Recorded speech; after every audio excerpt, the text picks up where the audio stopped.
Pessoal, sejam muito bem-vindos ao canal e a mais um Boletim Político. Meu nome é Elvis e nesse vídeo eu trarei para vocês aqui o que o Lula está fazendo com a iniciativa privada.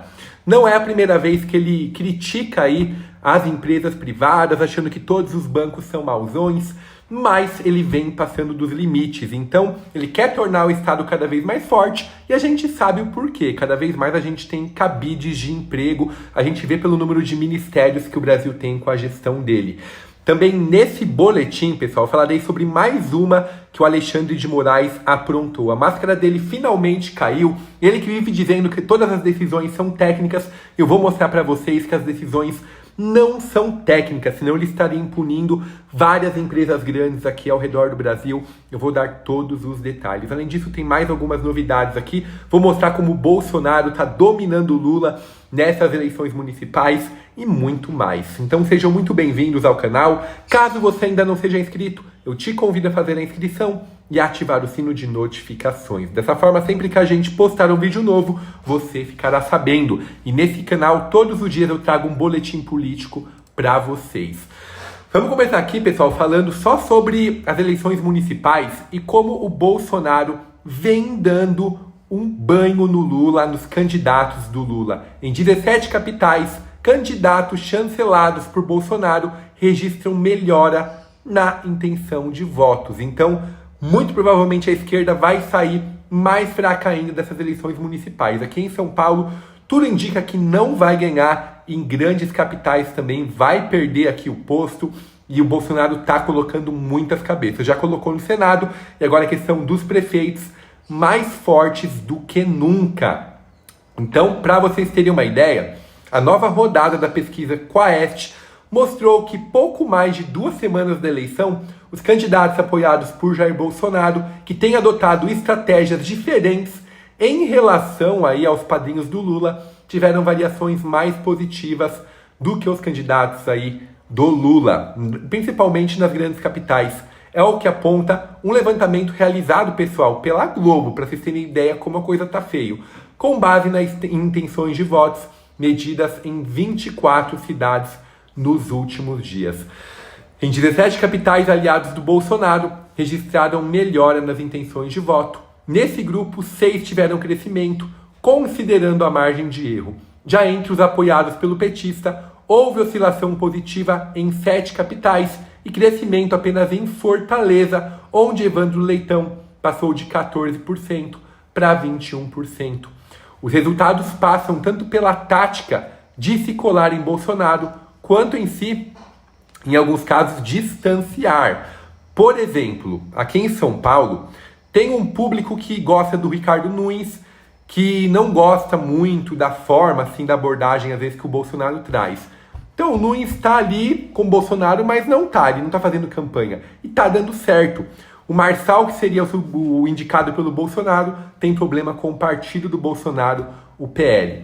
Então, bom ou mal, o Bolsonaro está sabendo ser estrategista. Onde eu entrar vai dar mais resultado, onde eu ficar distante vai dar mais resultado. O Bolsonaro vem fazendo campanha todos os dias e está dando muito resultado. Já o Lula diz que se sente cansado, Bolsonaro chamou ele até de frouxo porque não vai para a linha de frente. Então, em Curitiba, candidato do Bolsonaro do PSD praticamente eleito. Em Campo Grande tem grandes chances aí, tá praticamente no segundo turno. Aracaju, candidato do PL, Emília Correia, está ganhando direto praticamente, aí vai para o segundo turno com uma folga grande. União Brasil tá na frente do candidato do PT em Natal. Em Salvador, candidato do Bolsonaro, Bruno Reis, tá totalmente na frente. Em Fortaleza tá empatado o candidato do Bolsonaro e do Lula, ambos tiveram crescimentos iguais. Em Porto Velho está dando Bolsonaro no primeiro turno. Em Porto Alegre, Bolsonaro está na frente. No Rio de Janeiro, candidato do Lula, Eduardo Paes, está na frente, vai ganhar provavelmente no primeiro turno. João Pessoa, ambos estão mal, tanto do PL, tanto do PT. Em Vitória, Bolsonaro está péssimo, do PT talvez vá para o segundo turno. Em Rio Branco, do Bolsonaro está na frente, 47%. Em Florianópolis, do Bolsonaro está na frente, dando um banho, 43%. Em Recife, o do PSB, apoiado pelo Lula, João Campos, está na frente, vai ser eleito no primeiro turno. Belo Horizonte, candidato do Bolsonaro, vai para o segundo turno, está à frente do Lula. Cuiabá, do Bolsonaro está na frente. Manaus, os dois estão fracos, mas o Bolsonaro está na frente. Em Palmas, o do Bolsonaro está na frente, 42%. Em São Paulo, o Ricardo Nunes e o Boulos estão empatados, mas todo mundo que é do Marçal vai para o Ricardo Nunes. E se o Ricardo Nunes não for para o segundo turno, todos os votos dele vão para o Marçal. O Boulos não ganha aqui em São Paulo de jeito nenhum. Em Goiânia, o do PT vai para o segundo turno, está na frente, o do Bolsonaro está mal. Em Teresina, também o do PT está na frente. Macapá, maioria esmagadora aqui, candidato do Bolsonaro, 86%. Em Boa Vista, 56% candidato do Bolsonaro. Em Belém não teve pesquisa, mas o do Bolsonaro está na frente do candidato do PSOL. O Edmilson Rodrigues, lá em Belém, que saiu aí de 1,8 milhões para mais de 8 milhões de reais mensais no seu gabinete. Isso mostra porque mesmo concorrendo com a máquina pública na mão, não vai ser reeleito. Em Maceió, o candidato do Bolsonaro está na frente. E agora, em São Luís, o PSB, apoiado pelo Lula, está um pouco na frente. Mas o Bolsonaro vem mostrando que está dando um banho de estratégia no Lula. Pessoal, antes da gente falar aqui sobre os ataques do Lula que ele vem fazendo e sobre o Alexandre de Moraes, que mostra que não tem critério nenhum para avaliar as coisas, Deolane Bezerra, aliada do Lula, além de poder ser solta, ela tem muitas regalias, pessoal. Ela tem boas refeições, regalias, então não tem nada a ver com o que acontece com os outros presos. Ela não sofre. Por que se ela não é diplomada? Ela é advogada, mas assim, por que ela tem regalia e as outras pessoas não? Então foi revelado aqui, ela está em uma cela separada onde fica o berçário, então só tem mães com os nenezinhos. Então ela vai para o pátio, mas em uma parte separada. As detentas admiram muito ela, não criticam, pois ela é um ser humano como qualquer outra detenta que está ali dentro. Mas ela consegue separada e recebe uma comida diferenciada também. O que é que vocês acham disso? Então, realmente, até para ficar preso, dá vantagem aí para os aliados. Pessoal, agora vamos falar um pouco sobre o Alexandre de Moraes primeiro. Então, ele disse que ele transferiu o dinheiro da Starlink, empresa do Elon Musk, para pagar a dívida do X, 18,5 milhões de reais. Então, ele disse que está totalmente dentro da lei. Mas tem uma lei aqui no Brasil que fala que você não pode transferir dinheiro de uma empresa para outra, porque assim, tem sócios na Starlink, tem sócios no X, então você não pode fazer isso. Então ele não poderia estar fazendo isso, pessoal. Digamos que você seja um ladrão confesso do Tesouro Nacional e que tenha concordado em devolver o que roubou para não ser trancado em uma penitenciária. A recomendação é ir para o STF, de preferência ao ministro Dias Toffoli, e dizer que os seus direitos foram violados. Você, na verdade, não queria pagar nada, mas foi constrangido a aceitar o acordo. A Suprema Corte vai zerar o que você deve e lhe entregar de volta qualquer valores que tenha pegado. Digamos agora que você seja Elon Musk e opere a maior plataforma de comunicação social do Brasil, onde cada um pode escrever o que quiser e a junta do governo, STF e Lula, estava debaixo da pancadaria grossa. A Rede X se vê expulsa do Brasil por não cumprimento de ordens judiciais e leva 18 milhões de multas no lombo. As ordens judiciais são despachos de Moraes, sem processo legal, sem direito de defesa para os acusados, mandando o X praticar censura. A lei proíbe isso, mas não no caso de Musk, segundo a ciência jurídica em vigor no país. Olha que grave. Da mesma forma que está escrito na lei que uma empresa não pode ser obrigada a pagar dívidas de outra só porque tem ligações entre si. Não passa pela cabeça de ninguém, por exemplo, que o STF tire dinheiro do Itaú para pagar obrigações devidas pela Alpargatas ou dinheiro da Ambev para pagar o rombo nas Americanas. Mas o X não é nem Itaú, nem Ambev, portanto a lei não vale para ele. Alexandre de Moraes, por conta disso, expropriou depósitos bancários da Starlink, transferiu para o governo para pagar as multas que ele mesmo aplicou no X. São do mesmo grupo econômico, decidiu ele, e daí?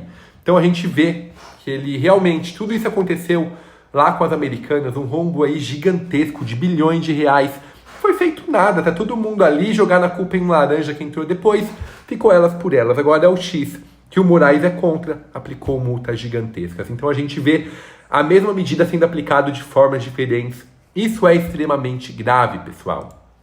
Vamos aqui, finalizando o vídeo de hoje, tão grave quanto a implicância de Lula contra a iniciativa privada. O Lula chamou de imbecis as pessoas que defendem a privatização da Petrobras. Ele não chama de imbecis o governo que roubou aí, foi devolvido só na Lava Jato 6 bilhões de reais, o que significa que muito mais pode ter sido confiscado aí da empresa. Então ele inaugurou recentemente o Comperj, o Complexo Petroquímico do Rio de Janeiro, que teve sua pedra fundamental lançada pelo próprio Lula em uma outra encarnação no segundo mandato, que levará no total 21 anos, finalmente para entrar em operação plena. Em 2019, tudo o mais constante. Como é do seu feitio, ele transformou o que deveria ser uma vergonha em um ato de reparação, segundo as suas palavras. Então, ficar parado todo esse tempo uma obra não foi uma vergonha, foi uma reparação conforme ele. Esse complexo, pessoal, que devia custar 6,2 bilhões de reais, consumiu quase 5 vezes mais e ainda não funciona como planejado. Então, ele está tentando fazer de uma vitória uma das maiores ruínas da gastança e corrupção do governo dele. Por outro lado, a obra foi uma das protagonistas do Petrolão, o esquema de corrupção da Petrobras, que abasteceu os cofres petistas e dos partidos comparsas. Então ele xinga tudo que é de iniciativa privada. Ele xinga a Vale do Rio Doce, que saiu aí de 39 bilhões de reais em 97 para 250 bilhões de reais hoje. Ele acha um horror que o CEO da Vale ganhe 55 milhões por ano e não 55 mil, como se isso fosse uma ofensa aos pobres. Mas a empresa cresceu, a empresa gerou emprego, a empresa está pagando milhões em impostos para o Brasil, pessoal. Para Lula, empresa privada boa é aquela que abre mão do lucro em favor de projetos do Estado e cujos executivos sejam abnegados trabalhadores que renunciam aos salários em troca de orgulho a fazer parte desses projetos. Então a gente vê há muito mais o tal discurso, mas só essa seleta comparação a gente vê que o Lula decidiu fazer campanha aberta contra a iniciativa privada. Isso aí é um delírio total, porque a gente vê que o Brasil, os países só crescem com uma iniciativa privada forte. E o Lula, ele vem cada vez mais querendo voltar para a idade da pedra. Pessoal, esse foi o boletim de hoje, espero que tenham gostado. Não dá para gostar da notícia porque, infelizmente, é o caminho que o nosso país está indo. Mas se você gostou da informação, se você luta pela verdadeira liberdade de expressão, contra a corrupção do governo, se inscreve no canal e compartilha o vídeo para dar força para esse movimento. Te espero aqui amanhã para mais um boletim. Obrigado a todos.